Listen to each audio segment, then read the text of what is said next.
الحمد لله نحمده ونستعينه ونستغفره ونؤمن به ونتوكل عليه ونعوذ بالله من شرور أنفسنا ومن سيئات أعمالنا من يهده الله فلا مضل له ومن يضلله فلا هادي له ونشهد أن لا إله إلا الله وحده لا شريك له ونشهد أن سيدنا وحبيبنا وشفيعنا وسندنا محمدا عبده ورسوله أما بعد فقد قال الله عز وجل في القرآن الكريم أعوذ بالله من الشيطان الرجيم بسم الله الرحمن الرحيم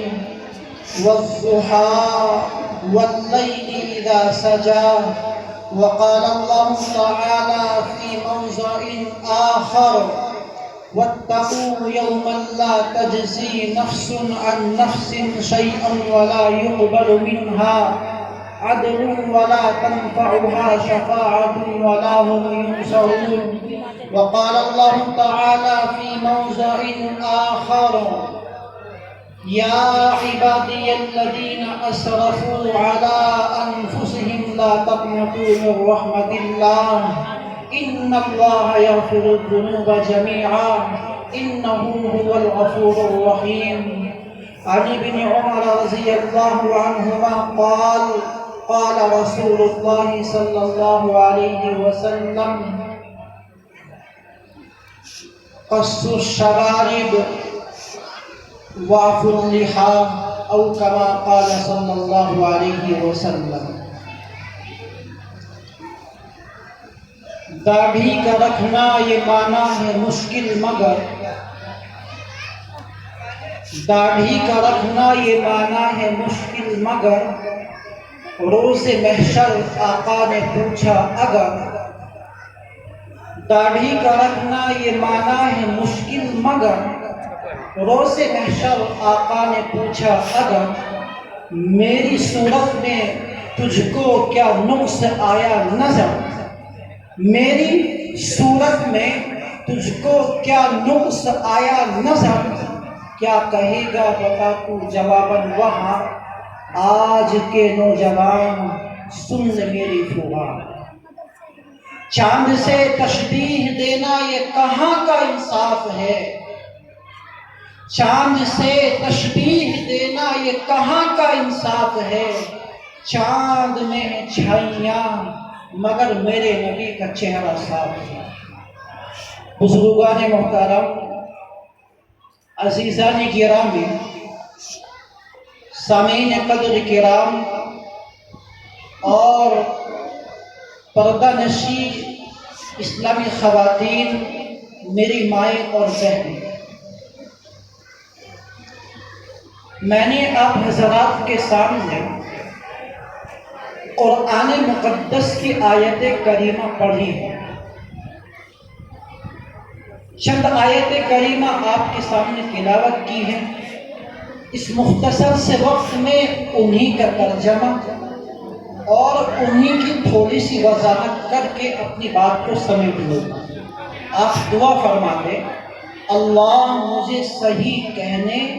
اور اس پر ہم سب کو سن کر کے عمل کی توفیق عطا فرمائے۔ بزرگان محترم، اللہ رب العزت والجلال نے فرمایا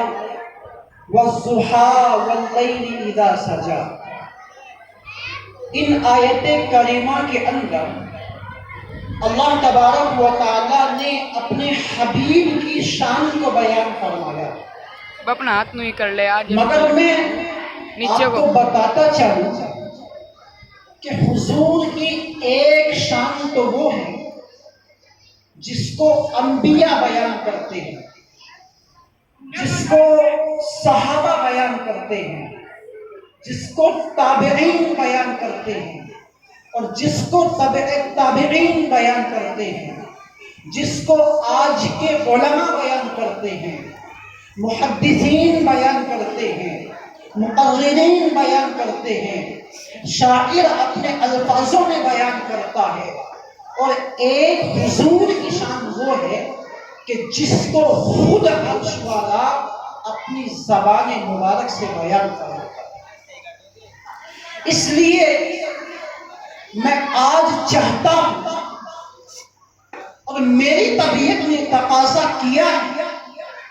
کہ آج اس پروقار اجلاس میں اور علماء کی موجودگی میں شان مصطفیٰ بیان کی جائے، لیکن انداز بیان انوکھا ہو، انداز بیان اچھوتا ہو۔ آج کا عنوان شان مصطفیٰ ہو، مگر زبان خدا کی ہو اور شان مصطفیٰ کی ہو۔ اسی کے بارے میں نے آپ حضرات کے سامنے قرآن کریم کی تلاوت فرمائی ہے۔ اللہ رب العزت والجلال نے انہی آیتوں میں اپنے حبیب کی شان کو بیان کرتے ہوئے ارشاد فرمایا، وَالضُّحَىٰ، مجھے چاشت کے وقت کی قسم۔ چاشت کا وقت کس کو کہتے ہیں؟ آپ تمہیدی طور پر پہلے اس بات کو سمجھیں۔ چاشت کا وقت اس وقت کو کہتے ہیں کہ جب صبح کے وقت میں سورج طلوع ہو کر کے اور سورج نکل کر کے چلتا ہے، کو پھیلاتا ہوا پورے کے پورے عالم کو منور کر دیتا ہے، اور اپنی روشنی سے دنیا کے در و دیوار کو چمکا دیتا ہے، اور دنیاوی کاروباری لوگ اپنے کاروبار پر نکل جاتے ہیں، دکاندار دکانوں پر نکل جاتے ہیں، کاشتکار اپنی کھیتی باڑیوں میں مشغول ہو جاتے ہیں، اور اسی طرح ملازمت کرنے والے لوگ، دفتری لوگ جو جاب کرتے ہیں، وہ اپنے دفتری کاموں کو انجام دینے لگ جاتے ہیں، اور سورج نکل کر کے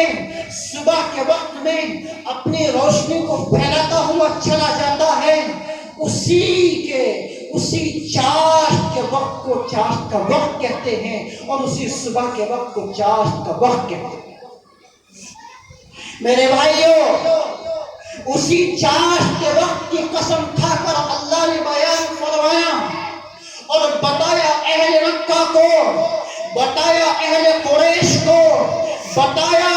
اہل باطل کو، اور میں آپ کو اشارہ دے رہا ہوں، اگر آپ سمجھ سکے تو بتایا ان لوگوں کو کہ جنہوں نے ابھی چند روز پہلے، ابھی زیادہ دن نہیں گزرے، آئی لو محمد صلی اللہ علیہ وسلم کا بینر لگانے والوں پر مقدمہ لگا۔ بتایا اللہ نے ان لوگوں کو کہ لوگوں سنو، اہل باطل سنو، اے میرے نبی کے راستے میں آنے والوں سنو، اے میرے نبی کے ماننے والوں کے راستے میں آنے والوں سنو، جس طرح صبح کے وقت میں آسمان کا آفتاب نکلتا ہے اور وہ نکلتا ہوا اپنی روشنی کو پھیلاتا ہوا عام کرتا ہوا چلا جاتا ہے، اور اس کی روشنی کے سامنے کوئی آنکھ سے آنکھ ملانے کی طاقت نہیں رکھتا۔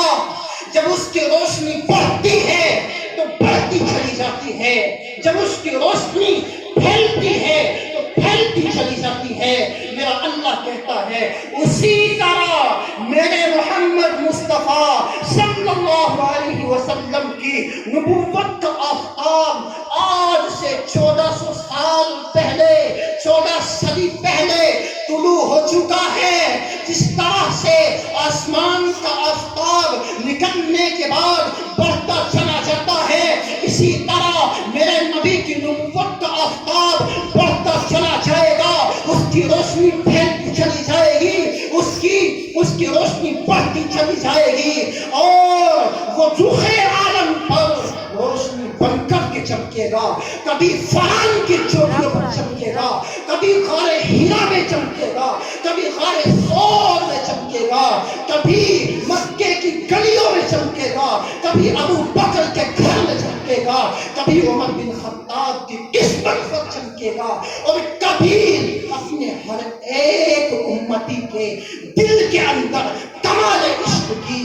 کمال محبت کی تصویر بن کر کے چمکے گا. جب وہ چلے گا تو آگے سے آگے بڑھتا چلا جائے گا. اے اہل قریش، اے اہل مکہ، اے اہل باطل، اے آج کی 14 صدی کے بعد کے اس دور میں جنم لینے والوں جو نبی کے ماننے والوں کا راستہ روکتے ہیں، سنو، اگر تمہارے اندر ہمت ہے، طاقت ہے تو روک کر کے دکھاؤ آسمان کے آفتاب کو، روک کر کے دکھاؤ اس کی روشنی کو، روک کر کے دکھاؤ اس کی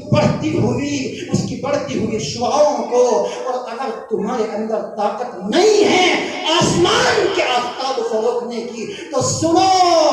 میرے مصطفیٰ کے راستے میں بھی مت آنا،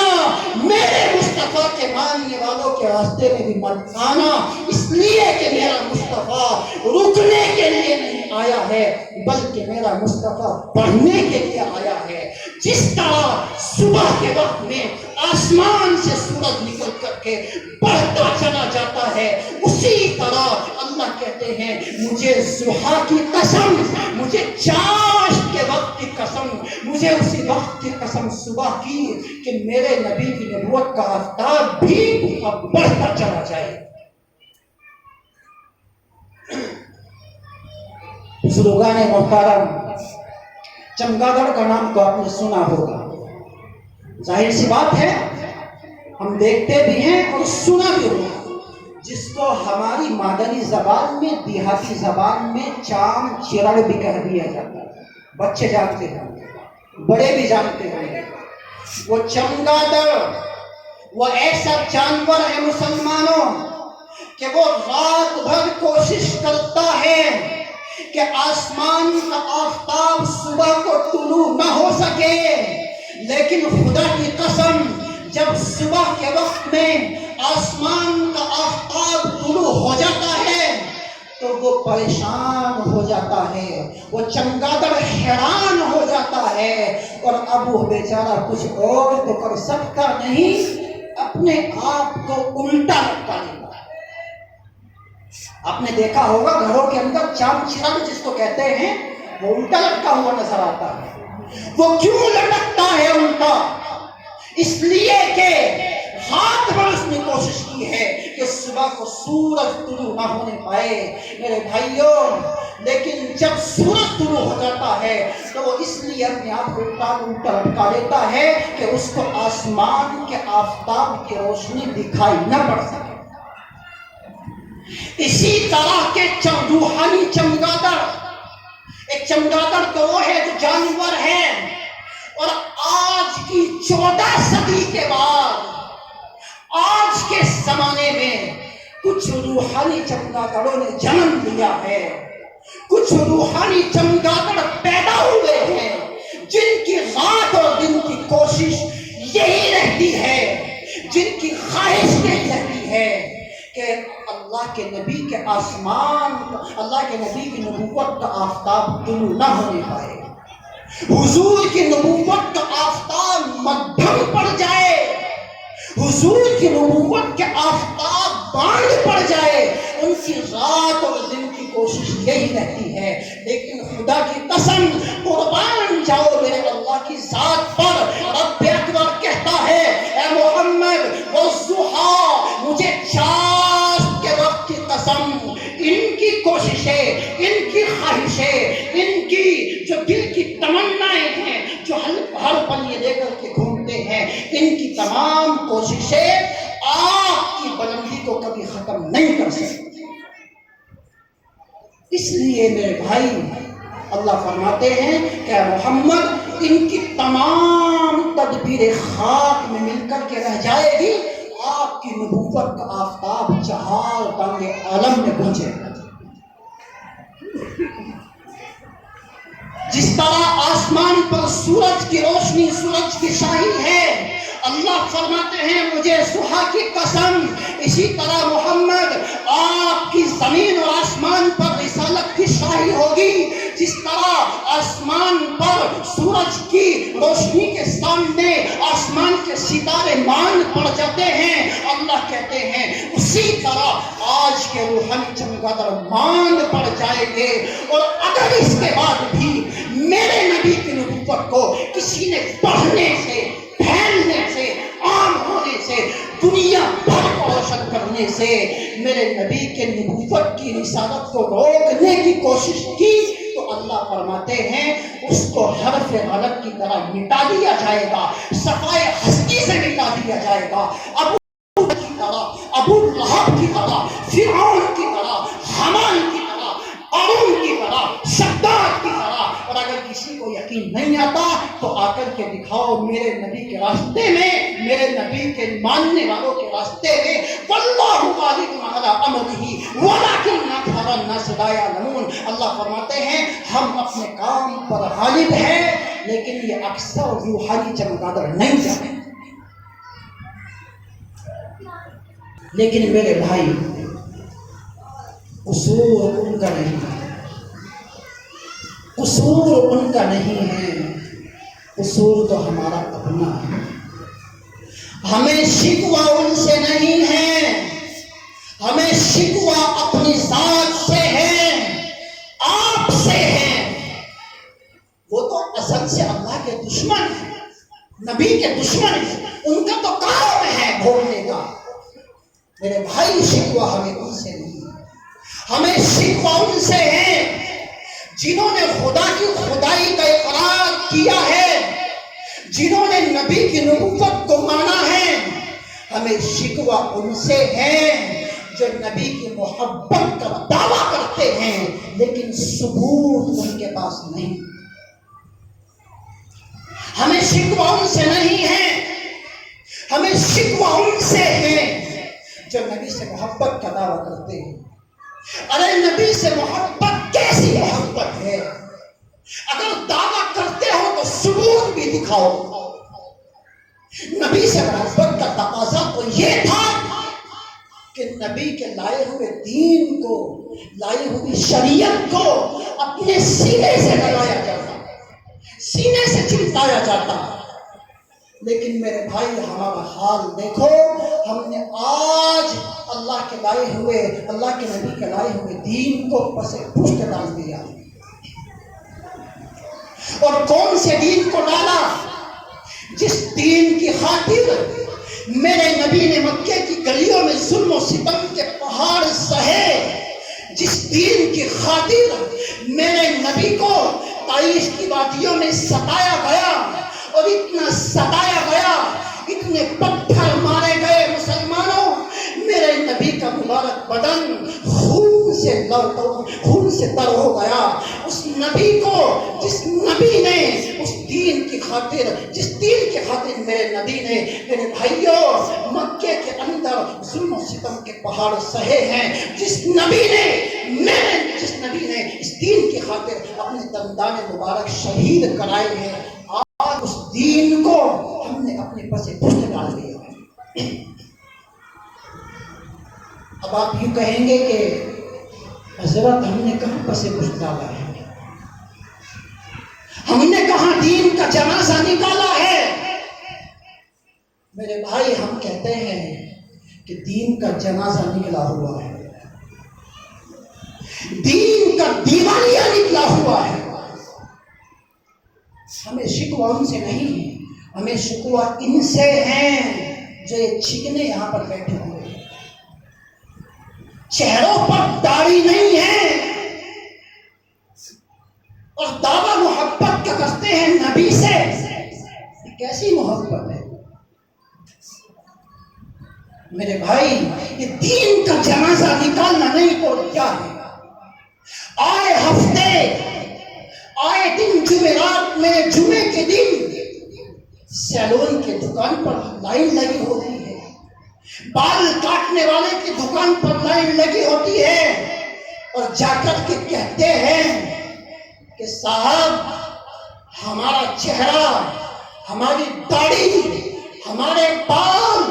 فلاں ہیرو کی طرح بنا دیجئے، فلاں کھلاڑی کی طرح بنا دیجئے۔ جبکہ میرے نبی نے اسی دین کے متعلق، اسی کہا تھا،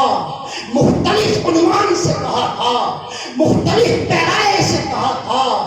واف اللحا قص الشوارب خالف المشرکین، اے لوگوں مشرکوں کی مخالفت کرو، داڑھی کو بڑھاؤ مونچھوں کو کترواؤ، داڑھی کو بڑھاؤ مونچھوں کو کترواؤ، لیکن میرے بھائی ہم نے حضور کے فرمان کی پرواہ نہ کی۔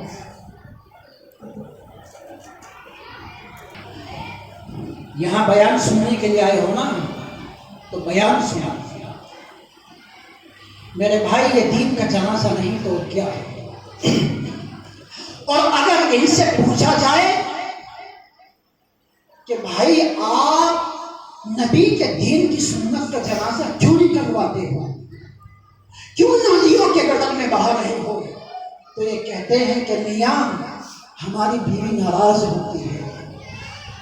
ہماری گرل فرینڈ ناراض ہوتی ہے، اور اللہ کے بندوں،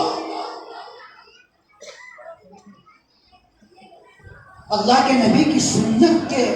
لیے اس ناپاک رشتے کو بڑھاوا دیتے ہیں، گرل فرینڈ بوائے فرینڈ کے رشتے کو بڑھاوا دیتے ہو حضور کی سنت پر۔ خدا کی قسم اگر اسی حالت میں خدا نخواستہ موت آ گئی تو بتاؤ میرے بھائیو کس کی ماں کو ماں کہو گے؟ کیسے نبی کے سامنے چہرہ دکھاؤ گے؟ اگر نبی نے پوچھ لیا کہ کیا میرا چہرہ اتنا برا تھا کہ میرے چہرے کے سامنے فلاں ہیرو کا چہرہ تمہیں نظر آیا، تمہیں پسند آیا، فلاں کھلاڑی کا چہرہ تمہیں پسند آیا،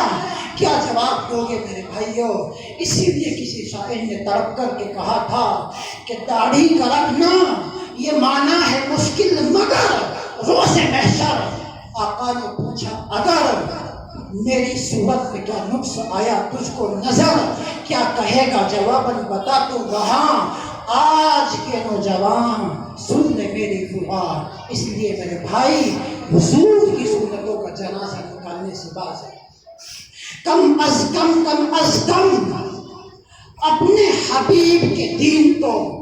اور کہیں نہیں، کم از کم اپنے وجود پر نافذ کیجیے،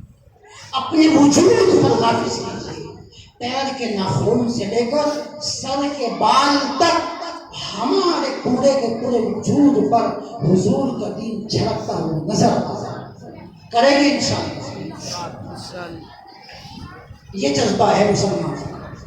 اللہ کے بندوں کم از کم ارادے میں ہاتھ تو اٹھا دیا کرو، کریں گے انشاءاللہ؟ انشاءاللہ اللہ مجھے بھی ہم سب کو جو اللہ نے باتیں کہلوائی ہے، مختصر زبان تھا جو باتیں کہلوائی ہے، اس گناہگار زبان سے ٹوٹی پھوٹی سی باتیں، بکھری سی باتیں، ڈھنگی سی باتیں علماء کرام کی موجودگی میں اللہ مجھے بھی ہم سب کو سب پر عمل کی توفیق عطا فرمائے۔ ایک شعر کہہ کر اپنی بات کو ختم کرتا ہوں کہ حیا نہیں ہے زمانے کی آنکھ میں باقی، حیا نہیں ہے زمانے کی آنکھ میں باقی، خدا کرے کہ تیری جوانی رہے بیدار، وما علینا الا البلاغ۔